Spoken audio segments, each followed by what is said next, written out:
Businessman Opinion.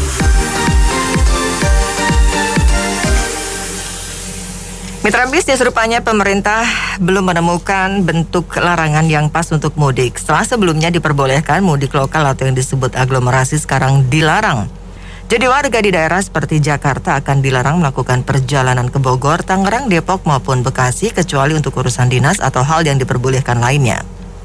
Apa komentar Anda mengenai isu ini? 6339160. Hal ini memang buah si malakama ya.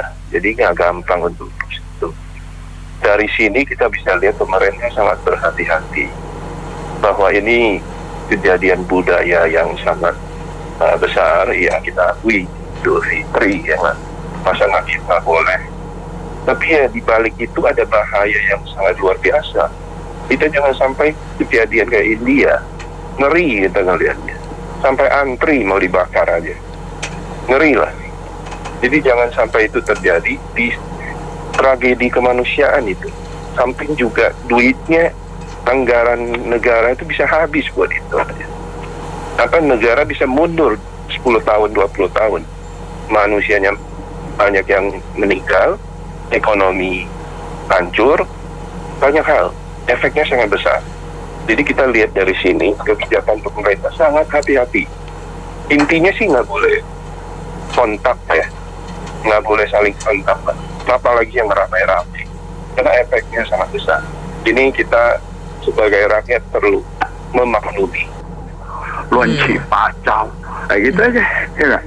Luan lain, jadi nggak ada yang pasti, kacau nih. Pemerintah sudah berupaya melarang masyarakat untuk tidak atau tunda mudik. Kayak pariwisata dibuka agar ekonomi tidak anjlok. Sekarang ini masyarakat Indonesia susah untuk dinasihati atau diberitahu. Pak Jokowi sampai beribu-ribu kali berucap atau bilang juga di TV ataupun di radio. Dilihat dari kasus India sudah melewati 400 ribuan kasus. Itu dikarenakan Perdana Menterinya Narendra Modi bandel atau badung. Katanya kita sudah bebas dari COVID, kita bisa bersenang-senang. Berkaca dari India, di radio-radio sudah diputar berulang-ulang kali, seperti di Pas FM. Yang di Amerika piknik diperbolehkan tanpa masker, padahal sudah divaksin. Orang-orang aja masih kena ataupun tertular. Mereka sama saja kayak India, sama-sama bandel dan susah dibilangin. Membatasi ruang gerak itu adalah suatu keharusan supaya penyebaran lebih terkendali. Tetapi pada saat yang sama, masyarakat kan juga punya kebutuhan untuk melakukan hal-hal yang harus dilakukan dan tidak bisa ditunda. Kalau usul saya, di setiap perbatasan jalan, dalam tanda petik perbatasan, itu disiapkan tim antigen. Jadi orang yang mau melewati perbatasan, selesai antigen dulu. Kalau dia negatif, silakan lewat. Kalau ada yang positif dalam satu kendaraan yang sama, maka semua langsung di karantina. Begitu masukan saya. Karena kita susah membatasi orang bergerak ke sana ke sini, karena kebutuhan ada aja. Terima kasih. Ke puncak, kacau semuanya, sistemnya kacau. Boleh lewat jalur tikus, tapi tempat nggak boleh. Jadi bangsa kita tuh susah diatur. Benar, saya bukan jelekin. Apalagi pejabat kita atur asal-asalan. Jadi kelihatan akal kita semua udah kacau. Kok pemerintah ya, rakyat kita tidak disiplin, negara ini bakal kacau. Ya nggak, bukan saya mau jelekin bangsa kita sendiri. Kita deh cungkup UI kan, 51. Mereka disiplin semua, tempat pariwisata jalan. Nah, itulah satu-satunya intinya. Kalau rakyat susah diatur, apalagi tokoh agama tadi saya dengar, ya kacau semuanya, nggak bisa maju bangsa kita. Ketidakkonsistenan pemerintah daerah atau pemerintah pusat untuk mengadakan peraturan-peraturan atau regulasi tentang perpindahan penduduk dari satu kota ke tempat lain itu jelas membingungkan warga. Nah inilah menimbulkan ketidakpercayaan publik terhadap pemerintah pusat. Ya mohon maaf, karena sampai saat ini ketidakkonsistenan ini jadi kepatokan mereka gitu loh. Kalau sebelumnya diperbolehkan, sekarang tidak diperbolehkan. Harusnya dari awal kalau memang tidak diperbolehkan, ya go on lah untuk memutus mata rantai COVID-19 itu dengan 3M atau 5M. Sementara pemerintah menggunakan 3T, tracing, treatment, dan satu lagi itu pelacakan, perawatan, dan testing pengujian. Jadi supaya ada akselerasi yang pas gitu. Kalau tidak ya kalau tidak ada kepastian dan perubahan yang berubah-ubah dari peraturan itu akan membuat bingung masyarakat. Saya kira demikian. Dari mulai COVID mulai kan udah minta semuanya dari atas sampai bawah sampai ke batu-batunya, simpang siung kasih keputusan ya, sampai hari ini begitu juga ya, kayak mati kan jadinya. Rakyat udah nggak peduli mau mereka keluarin apa, tapi mereka ini digaji rakyat loh, mahal-mahal, rakyat sudah capek-capek menggaji ya. COVID tidak bisa terkendali, keputusan mereka simpang siung. Baru kemarin punya keputusan lokalan boleh, sekarang begini lagi, apa maunya, pusing kayak sendiri kan juga. Jadi kayak pulang kampung tidak boleh 6-17, kesananya dipacu. Jadi intinya ini duit. Mereka ini lagi mikirin duit, pemerintah ini udah jor-joran ngasih ya, utang dibanyakin juga, dibuang habis-habis nggak keluaran. Ya suka-suka mereka lah mau apa ya. Yang penting rakyat sudah menggaji dia, rakyat sudah puas walaupun dengan kecewa dengan hasil kerja mereka sampai hari ini. Begitu saja. Tapi DPR kita ini sampai hari ini mempem juga, karena udah udah dipegang ibaratnya ekornya nih. Sama Jokowi, Indonesia urutan ke-6 negara terbaik penanganan COVID di dunia. Indonesia urutan terbaik negara dengan ekonomi yang stabil. Dua bapak yang tadi tolong pelajari dengan baik, belajar lebih banyak, baca lebih banyak, nonton TV lebih banyak, supaya bisa punya rasa cinta. Ya, saya juga pikir dua orang tadi itu mereka kayak belum sadar itu kalau selama ini Jokowi dan jajarannya sudah melakukan yang terbaik gitu. Memang nggak gampang situasi seperti ini ya, jadi harus sadar lah, itu udah bagus sekali. Memang siapapun nggak ada yang siap dan siapapun nggak bisa ngatasin gitu. Dan jangan salahkan pemerintah, sendirilah kita yang harus mengatasi sendiri. Tapi COVID ini gampang kok, pakai masker, cuci tangan, jaga jarak, udah pulang beres. Masalahnya nggak ada yang mau sembuh gitu, nggak ada yang mau patuh, nggak ada yang mau disiplin, ya gitu-gitu aja. Negara Jepang, Singapura, Taiwan bisa, kenapa kita nggak bisa? Dan mereka disiplin dan mereka mau bebas sembuh gitu loh. Itu aja, makasih. Saya mohon semua warga Indonesia patuhi. Ini pemerintah bukan gampang ambil keputusan. Seluruh warga Indonesia patuhi prokes ya. Itu aja, jangan banyak protes pemerintah daerah maupun pemerintah pusat. Kita tahu bukan gampang. Jangankan suatu negara, keluarga kalian sendiri aja susah diatur anak-anak. Jadi tolong mawas diri, tahu diri, gitu aja. Jangan terlalu banyak protes pemerintah. Tahu diri, tolong antar warga kasih tahu, jangan berkumpul. Jangan keluar kalau tidak perlu. Itu aja. Terima kasih. Saya mau kasih pendapat ya. Pertama ya, kalau itu banyak suka lihat tuh orang yang tinggalnya di Bodetabek ya. Jadi mereka tuh kerjanya di DKI. Nah kalau memang itu karena di sana juga susah cari uang ya, cari kerja ya. Kalau memang mau pandemi ini selesai, sebaiknya di wilayah Bodetabek juga dibangun fasilitas kayak mall atau apa gitu yang nggak kalah sama DKI. Supaya mereka nggak pergi jauh-jauh cari duit nanti sampai ke DKI. Terus juga yang kedua Pak, kalau saya boleh usul ya, itu saya mohon tuh supaya untuk mengurangi perjalanan mobilitas itu ya. Kalau bisa perusahaan-perusahaan itu misalnya ada di kecamatan tempat, kayaknya pegawai-pegawai dari wilayah tempat gitu. Sekali pulang dari tempat tuh saya kerja mesti ke Cipinang atau apa itu kan, jadi banyak kegiatan, jadi bisa corona kalau bisa seperti sekolah dah ada tuh organisasi di bidang pekerjaan gitu. Iya. Untuk masalah larangan itu ya, larangannya itu mulai berlakunya kapan yang pertama. Yang kedua, jika kita ini pegawai yang bekerja di daerah DKI Jakarta, tapi kita tinggalnya di daerah Bekasi, Bogor, Tangerang, terus kalau kita dilarang untuk ke sana bagaimana? Saya rasa pemerintah, terutama Pemda, dapat lebih bijaksana. Saya hanya usul larangan itu hanya untuk pada saat Idul Fitri saja. Pandemi kan sudah berjalan 1 tahun.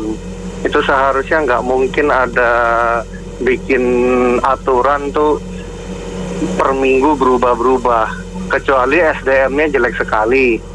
Nah itu berarti pada pejabat-pejabatnya nggak kompeten. Itu yang satu. Kedua, ada juga kemungkinan pemerintah mau menjalankan ekonomi dengan cara merusak dia punya tiket-tiket bakal nih. Jadinya sebentar dibilang boleh, oke Jabodetabek, oke saya mau ke Bogor, mau beli tiket pesan yang non-refund. Nah sudah dekat-dekat waktu hari hanya dibilang tidak boleh, keluar lagi aturan. Jadi orang-orang yang sudah beli tiket pada hangus semua tiketnya atau di reschedule supaya hotel-hotel minimal dapat cash masuk dulu. Nah itulah cara-cara mungkin semacam namanya PHP ya. Jadi yang kayak begini-begini seharusnya para pejabatnya itu dipecat-pecatin aja, diganti yang bisa konsisten. Kalau kasih aturan itu, jangan waktu besok mau lebaran baru hari ini kasih aturan, itu udah nggak keburu gitu. Gimana ya, saya bingung, itu protes dari rakyat kecil lah Pak. Makasih. Setman komentar ya. Itu mau dilarang mau enggak, kenyataannya itu tidak ada pengawasan yang benar. Saya dalam minggu kemarin, saya ke Jogja maupun balik lagi ke Jakarta, yang katanya pengetatan, akan ada pemeriksaan, akan ada putar balik, ada aturan macam-macam, itu omong kosong semuanya. Tidak ada apa-apa. Tidak ada pemeriksaan, tidak ada pengetatan, tidak ada putar balik. Kalau lihat di berita yang namanya stasiun, terminal bis, semua penuh, membludak semua penumpang. Itu petugasnya kemana kalau memang mau dilaksanakan? Itu aja. Jadi kalau memang cuma seperti sekarang, gak usah banyak cuap-cuap lah. Ngapain? Capek. Mau ngomong buat aturan, mau buat pengetatan, mau buat apa? Omong kosong semuanya. Terima kasih. Ya, memang benar kemungkinan apa kata Bapak tadi ya, karena memang kalau ada memang benar-benar larangan mudik itu seharusnya kan tidak berjubel di terminal atau nyawanya berjubel ya, dan itu juga alasan-alasan harus pakai surat tugas dan sebagainya ternyata tidak juga, dan mereka bisa lancar gitu ya. Dan memang kalaupun nanti ketat-ketat sekali, kemungkinan sama tahun kemarin lah masih bisa dinego gitu ya. Ya biasalah Indonesia kalau kemungkinan peraturan hanya sebatas teori aja, tapi nanti kan ujung-ujungnya bisa dinego seperti itu kemungkinannya. Iya, ya komentar saya begini, ini kelihatannya pemerintah ini selalu begitu. Jadi ragu-ragu, semuanya ragu-ragu, nggak punya keputusan yang konkret gitu. Takut diprotes, takut dikomentarin, takut dikritik. Jadinya begini, sebentar A, sebentar B. Itu namanya ragu-ragu, itu pemerintah kelihatannya nggak profesional ya. Jadi kalau ada yang dibolehkan, urusan apa yang boleh dibolehkan itu apa gitu loh, nggak tegas gitu. Harusnya ya bikin peraturan tuh yang tegas. Jadi semua tidak boleh kecuali ambulans, mobil jenazah gitu ya. Nah itu yang penting itu. Kalau yang lain tuh mau apa kayak ini urusan apa ya. Kalau terlalu banyak pertimbangan ya repot itu pemerintah. Gitu. Mudik menurut saya larangan dari pemerintah itu bagus juga. Karena sekarang kan memang lagi maraknya pandemi. Saya sih berharap teman-teman ataupun warga di Bekasi, Depok ataupun Jakarta ketika merayakan Hari Raya Idul Fitri, lebih baik kita dukung program pemerintah. Kenapa? Karena ini untuk kebaikan dan menyelesaikan proses pandemik yang sangat mengkhawatirkan untuk kita bersama ini. Ya sebenarnya sih COVID ini kan jelas penularannya ya lewat droplet gitu. Jadi kuncinya sih kepada masker, asal mereka disiplin pada pakai masker itu sih pasti aman gitu ya. Cuman kalau namanya mudik gitu ya, udah kumpul keluarga, itu kemungkinan kecil mereka pada nggak lepas masker gitu. Biasanya udah pada lepas masker semua. Dan itu yang sangat berbahaya gitu. Jadi akhirnya pemerintah mau ngambil keputusan untuk melarang mudik ya mungkin karena biar tidak sampai kejadian pada lepas masker begitu bikin penularan gitu. Saya pikir sih kayak gitu. Terima kasih. Saya sih ini udah bagus ya pemerintah ini ya. Maksudnya pelarangan ini saya melihatnya pelarangan ini dalam tanda kutip ya. Maksudnya untuk membatasi supaya masyarakat nggak terlalu riuh pulang mudik gitu ya. Soalnya kan COVID masih banyak gitu ya. Jadi kalau dilarang aja mereka masih mudik banyak gitu, apalagi nggak dilarang. Jadi sifatnya larangan ini hanya untuk membatasin aja. Kalau larangan ini larangan bersifat pada saat mudik aja ya, sebetulnya ya.